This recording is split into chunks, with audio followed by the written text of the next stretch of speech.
Les mathématiques au collège.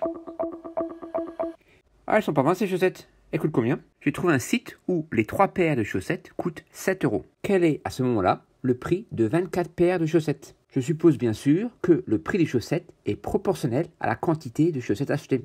Je vais organiser les données de l'exercice dans un tableau de proportionnalité. Les deux grandeurs qui interviennent sont le nombre de paires de chaussettes et le prix en euros. D'après l'énoncé, 3 paires de chaussettes coûtent 7 € et moi, je cherche le prix de 24 paires de chaussettes. Dans cet exemple, la recherche du coefficient de proportionnalité ou du prix d'une paire de chaussettes n'est pas la méthode la plus simple. En effet, en effectuant la division décimale de 7 par 3, je remarque que le quotient n'est pas un nombre décimal. La division ne s'arrête pas. Et même en inversant les lignes, le quotient de 3 par 7 n'est pas non plus un nombre décimal. Je pourrais alors faire des calculs avec un coefficient de proportionnalité égal à un nombre fractionnaire. Mais je vais ici privilégier une autre méthode.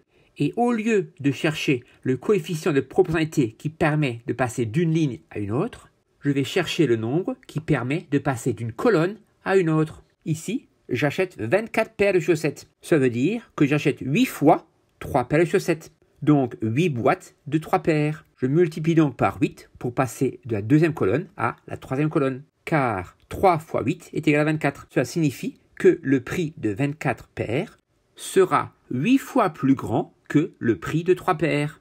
Et 7 € fois 8 est égal à 56 €. Ainsi, si 3 paires de chaussettes coûtent 7 € et que le prix des chaussettes est proportionnel au nombre de chaussettes achetées, alors 24 paires de chaussettes coûtent 56 €. Je te remercie, j'espère que tu as bien compris cette deuxième méthode. Je te souhaite une belle journée, à bientôt.